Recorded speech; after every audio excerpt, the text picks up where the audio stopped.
A Wondrous Place, a Dvar Torah for Parashat Chyey Sarah. In the spirit of Yitzchak Avinu, who copies and pastes the highlights from Avraham Avinu's life, I can also copy and paste the introduction for this week's Dvar Torah from the Dvar Torah I've written in the past. Once again, we will deal with a place mentioned in Parashat Chyey Sarah.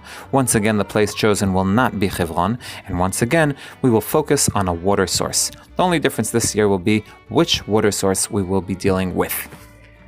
I will mention that this week's learning required a bit of mental flexibility since I was fixated by the famous midrash from Shmot Rabbah, which says that three found their mates from the well.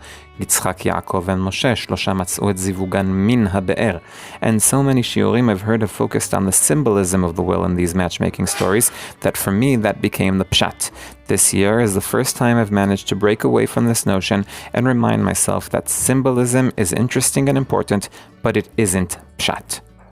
Another mental obstacle I had to overcome was to stop looking at what was similar in stories and focus instead on the differences, thus justifying focusing on one story in our parasha as opposed to branching off to the others. So just for my peace of mind, as opposed to Yaakov and Moshe who come to the well physically, Yitzchak does not actually meet his partner there, rather found her via messenger. With Yaakov and Moshe, the meeting happens upon arriving by the well, unlike Yitzchak who comes from it. V'Yitzchak ba mibo lebe'er lachai roi. Yaakov and Moshe's meeting is by the well, whereas Rivka is by the Ma'ayan, the spring, and Yaakov and Moshe come to the well as fugitives, whereas the slave comes in search for a bride.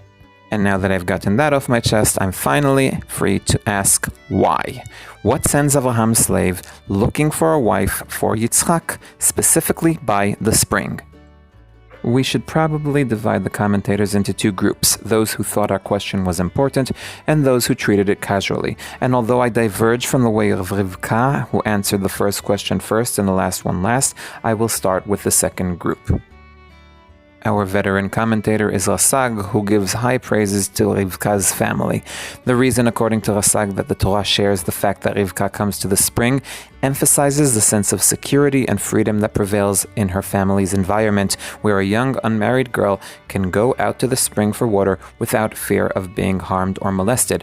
This would also be the reason that the Torah emphasizes the fact that she was a virgin who no one had laid hands on, saying that the sense of security was a real one and not a fantasy dreamed up by her family.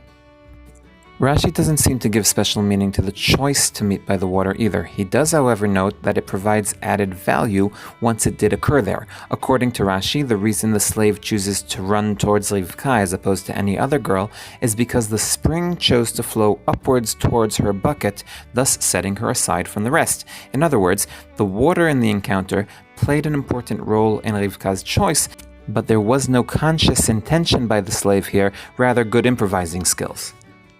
Baal Midrash Lekach Tov takes this even further. According to him, the encounter by the spring was a fortunate mistake. On the words Vatered Aina, he explains that Rivka never went there except that once. That is, if Rivka had behaved that day as she did every day, she would never have met the slave, and the entire Jewish history would have been different. The way I understand this midrash is an extension of the Talmudic learning in Masechet Moed Katan, which proves from our parasha that Hashem takes care of matchmaking personally. Mehashem isha leish. The midrash only reinforces the perception by Rivka's family, who say Mehashem yatsa hadavar. There are, however, commentators who claim that the slave consciously chose the place. Let's start with one of the later commentators first, Rabbi David Tzvi Hoffman, who claims that the spring was situated in the front of the city gate and was meant for people, unlike the well where Yaakov met Rachel, which was in the field and meant for livestock. What makes this detail important is that it explains that the reason the slave chose this place was that it made sense to find girls here as opposed to the field, which was a place for shepherds who were mostly male. Choosing the spring was practical because that's where girls hung out. The next commentary came originally from Rabbi Yosef Bechor Shor, but went through a number of incarnations based on what the commentator on call was looking for in a wife. They all agree that two important traits in a partner are appearance and upbringing, both of which aren't that hard to decipher. Beauty, well, it's in the eye of the beholder, which I'll explain now to mean that it can be seen, and upbringing can be learned from asking acquaintances. The difficulty is uncovering the interchangeable feature. According to Bechor Shor, the third major trait should be kindness. Chizkuni is interested in wisdom, and Balaturim wants modesty. The problem with these features is that for a short period of time, they're not that difficult to fake, especially by someone being coached. If the slave were to try to test the girls at home, it's very possible that someone in the next room would be sitting and advising the girl how to behave in a more pleasant or smart or modest manner, and thus he would get the wrong impression. This point is where the slave says, Eureka! I shall meet the girl by the spring, where and when she is not expecting me, and thus her true colors will be exposed. The answer I enjoyed most, however, was Malbim's, which in my opinion is also the simplest. According to Malbim, the slave's request isn't unique and even absurd only in the divine level, where a simple request for a single glass of water is supposed to turn into an offer to water 10 camels. Even the initial request is ridiculous and rude.